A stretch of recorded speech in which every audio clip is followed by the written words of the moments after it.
Et bonjour à tous, je suis ravie de vous retrouver aujourd'hui. Aujourd'hui, un tirage de tarot thérapeutique qui va concerner la vie professionnelle. Tu as peut-être un projet actuellement où tu essayes de développer depuis plusieurs mois et puis ça avance pas. Il y a un blocage, ça avance pas comme tu veux. Alors, c'est certainement pas un manque d'expertise ni de compétences. Je pense pas que ce soit un manque de stratégie. Et parfois, ce qui peut bloquer, c'est juste à l'intérieur. Quelque chose qui n'est pas visible, en tout cas quelque chose que tu n'as pas conscientisé. Tu l'as pas mis en lumière, en fait, ce blocage intérieur.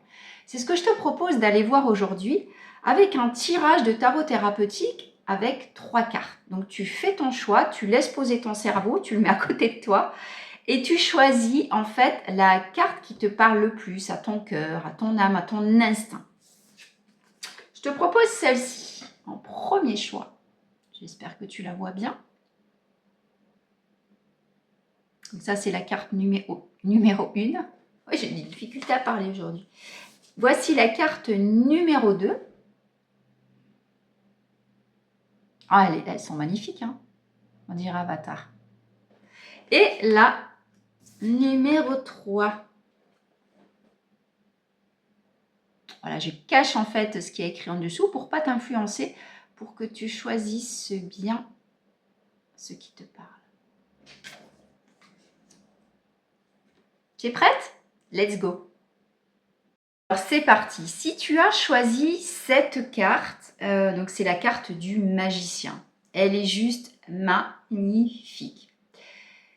Qu'est-ce que ça peut dire sur toi, la carte du magicien? Eh bien, ça peut dire tout d'abord que ça peut parler déjà de ton potentiel, de tes ressources intérieures. Donc, tu as des ressources intérieures, évidemment.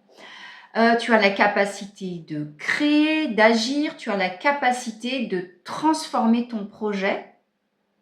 Le petit hic, c'est que tu doutes de toi.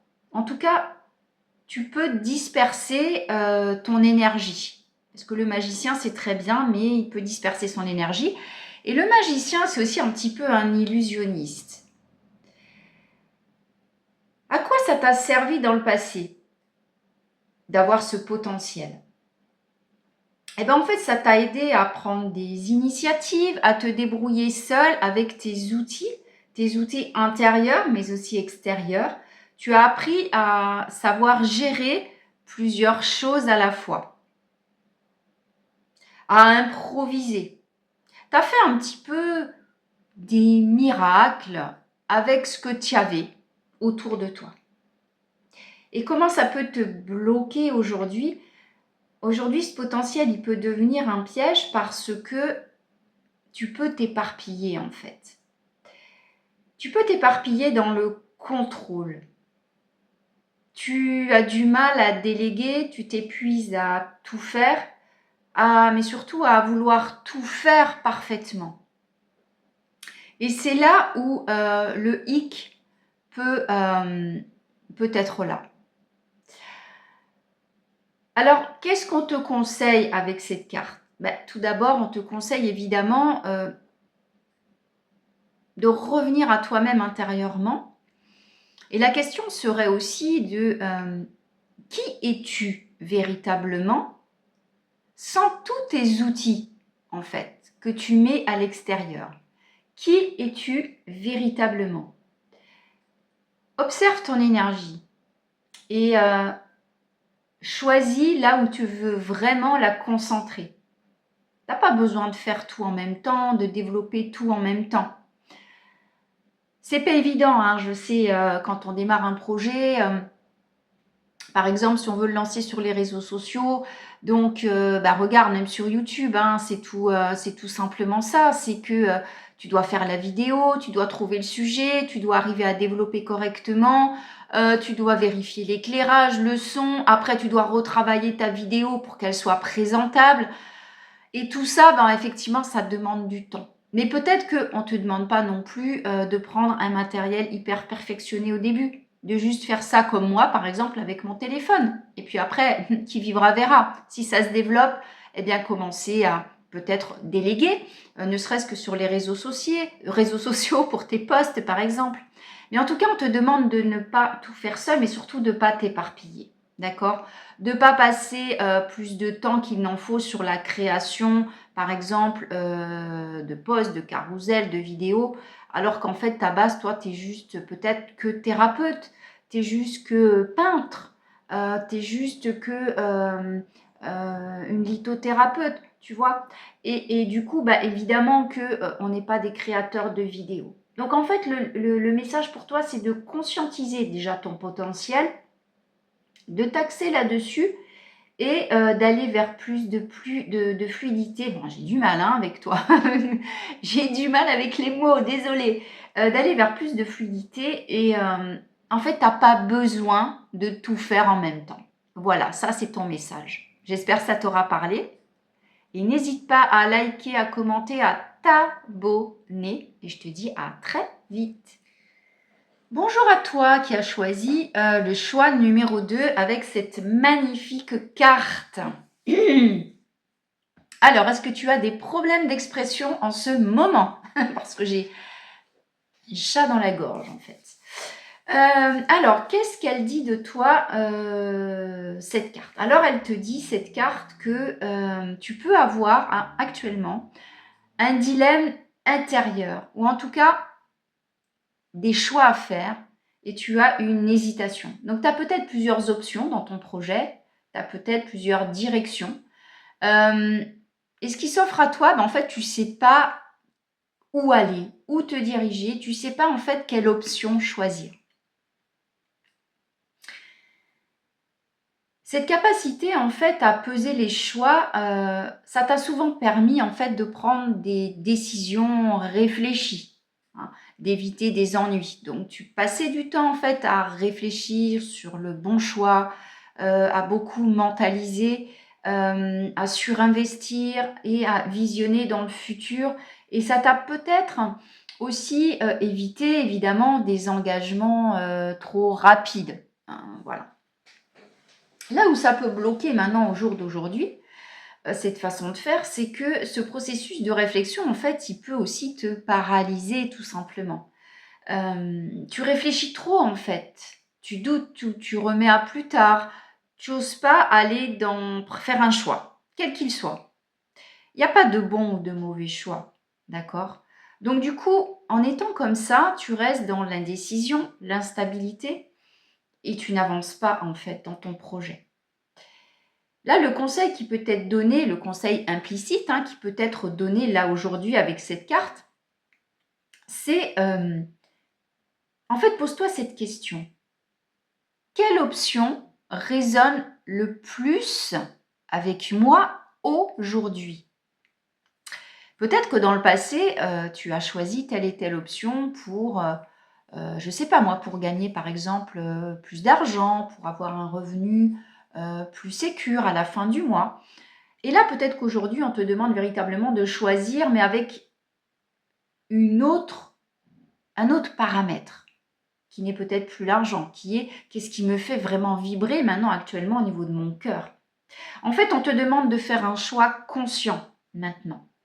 Même si c'est imparfait, ça va te débloquer beaucoup plus, en fait, que d'attendre, en fait, une bonne décision. Parce qu'attendre la bonne décision, déjà, elle peut ne jamais venir, d'accord? Et puis, comme je te le dis, je le répète, il n'y a pas de bonne ou de mauvaise décision. Le tout, c'est de se lancer. Il n'y a pas d'erreur, il n'y a pas d'échec. C'est juste des feedbacks, des retours, tout simplement. Donc là, ton conseil, c'est pose-toi cette question. Quel choix, quelle option résonne le plus avec moi maintenant? J'espère que ça t'aura parlé. N'hésite pas à liker, à t'abonner. Bienvenue à toi pour ceux qui ont choisi le choix numéro 3 avec cette magnifique carte aussi. Alors, qu'est-ce qu'elle te dit cette carte? Elle te dit que déjà, tu es quelqu'un de travailleur, de travailleuse. Pardon, tu es quelqu'un de persévérante en fait. Tu sais mettre de la discipline dans ton projet, de l'effort, de l'endurance. Il y a le sens du détail aussi, si tu regardes bien cette carte, hein, tout est méticuleux, on dirait presque des clones, hein, tout ce qu'elle fabrique. Il y a vraiment le souci du détail et ça, tu le mets au service de ton projet et c'est très bien. Dans le passé, en fait, cette capacité, elle a pu te servir en fait pour maîtriser des compétences. C'est-à-dire, comment dire, tu as pu acquérir une certaine maîtrise, une certaine expertise, et ça t'a permis d'avancer pas à pas. Mais là où ça peut bloquer aujourd'hui, en fait, c'est que cette espèce de maîtrise, le piège, c'est peut-être de continuer à travailler toujours dans cette même direction déjà de perfectionnisme peut-être, mais aussi de travailler beaucoup, mais sans regarder en fait si tu avances dans la bonne direction. C'est-à-dire, est-ce que ce que je mets en place aujourd'hui, est-ce que c'est pas des schémas répétitifs? Est-ce que c'est pas lassant? Est-ce que tu t'épuises pas dans une répétition où il n'y a pas d'aboutissement en fait? Une répétition, tu sais, qui est dans le contrôle, mais il n'y a pas de mouvement. Il n'y a pas de mouvement réel en fait pour ton projet parce que tu restes sur la même structure. Je ne sais pas, par exemple, comment dire, tu ne regardes pas à l'extérieur ce qui peut t'apporter un petit plus, c'est-à-dire une nouveauté. Tu répètes sans cesse les mêmes choses. Voilà, il n'y a pas de variation. Je ne sais pas si je me fais comprendre en fait. Du coup, ça manque de mouvement, tout simplement. Ça manque d'impulsion. Le petit conseil implicite qu'on peut te donner si tu as choisi cette carte numéro 3, c'est d'observer ce que tu dois garder. Donc déjà, où vraiment ton effort il est utile et où il te fait stagner. Ce qui te fait stagner, laisse-le de côté tout simplement en fait. La discipline, c'est une force, évidemment, mais elle doit être alignée avec le bon objectif. C'est bien beau d'être discipliné, d'être endurant, mais si tu vois que ça fonctionne pas, pourquoi tu vas continuer en fait dans cette direction? Peut-être que le projet est bon, mais c'est la forme, la mise en place qui n'est pas bonne et qui est à revoir. Donc tu dois vraiment t'aligner avec le bon objectif, sinon ça va bloquer perpétuellement. Voilà, j'espère que ça t'aura un petit peu conseillé. Évidemment, c'est général, donc ça ne va pas parler à tout le monde, c'est pas non plus développé. Mais en tout cas, j'espère que ça pourra t'aiguiller. Alors n'hésite pas à liker, à commenter, à t'abonner. Et je te dis à très bientôt.